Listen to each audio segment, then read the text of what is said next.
Hey, this is a special video that I want you guys to listen. If you're a parent that you're really concerned about your kids' well-being, and you're really concerned with your kids' well-being, your kids are going to public schools and stuff like that, this is the only thing you should be knowing what's going on. I'm saying this is Senator Josh Hawley's bringing up some stuff against the Chief Justice of the Department of Justice and FBI, and this is going all the way to the White House. So again, any parent, that's what I was trying to bring in before about the federal cards. I'm saying, and don't go with the federal cards because you're gonna find the jurisdiction. You're gonna find the jurisdiction. You know, there's a difference between the state and the federal. Now, this is what the feds are planning to do. This is what the feds are trying to do to all parents. I'm saying, so if you're a concerned parent, if you think you got rights over your kids, you should listen because this is real. Garland, on October 4th, you issued an unprecedented memo that involves the Department of Justice and the FBI and local school districts, local school boards. Nothing like it in our country's history. It was based, you testified, on this letter from the National School Board Association that we now know the White House was involved in writing. They've retracted the letter. They've apologized for the letter. They say they regret the letter, but you won't retract the memo and said earlier that you have no regrets. And you've defended yourself repeatedly today before this committee by saying, well, you're focused on violence. But now, of course, we've seen the memo from your own Justice Department advising state and local and other prosecutors about all of the different federal causes of action that they can bring against parents that are not about violence. They're about harassment and intimidation. I'm looking here at this memo.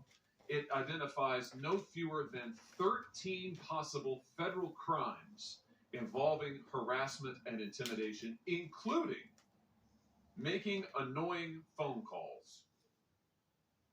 Do you think a parent who makes a phone call to a school board member that she has elected, that school board member deems annoying, should be prosecuted?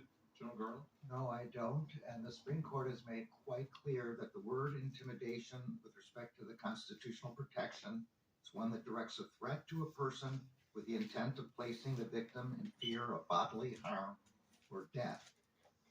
Prosecutors who investigate these cases know the Supreme Courts. This is a very famous case.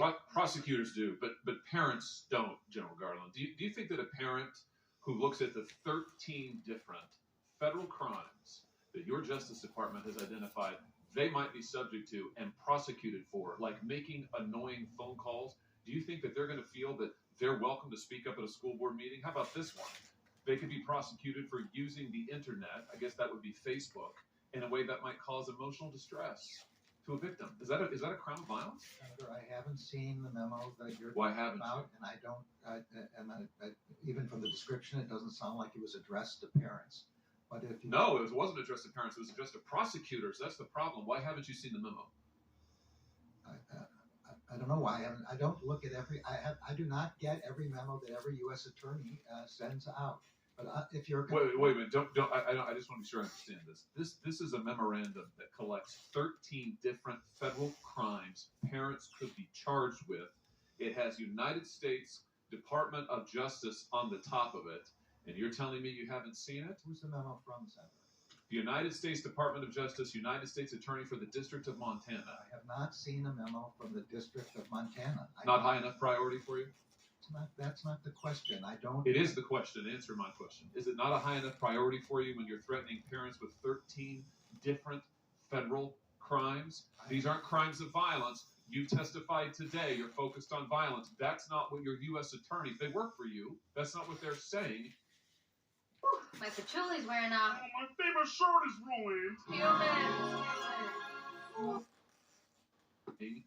You haven't seen it because it's not a high enough priority, or what? Question of priority. No one has sent me that memo, so I haven't seen it. What do you mean no one has sent you the memo? You run the United States Department of Justice, do you not? There are 115,000 employees of the Department of Justice. Indeed, and you are in charge of every one of them. And this was a sufficiently important case that you issued a memo. You, over your signature, issued a memo involving the FBI and the Department of Justice in local school boards, local school districts. Your U.S. attorneys are now threatening prosecution with 13 different crimes, but it's not a high enough priority for you. It got lost in the mix. I'll send again. I've never seen that memo. That's what concerns me, General Garland.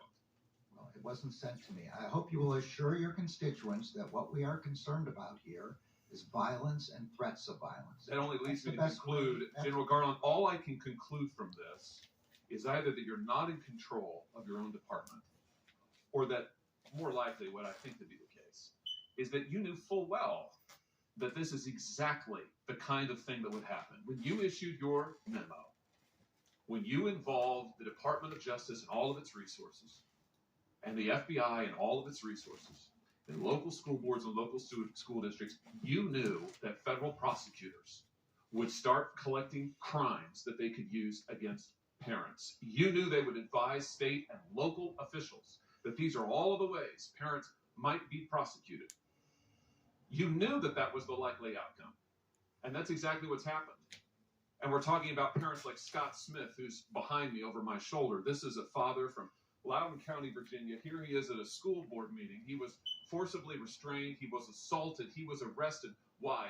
Because he went to an elected school board meeting. He's a voter, by the way. He went to an elected school board meeting to raise the fact that his daughter was assaulted, sexually assaulted, in a girl's restroom by a boy. This is what happened to him. Now, you testified last week before the House that you didn't know anything about this case. I find that extraordinary because the letter that you put so much weight on,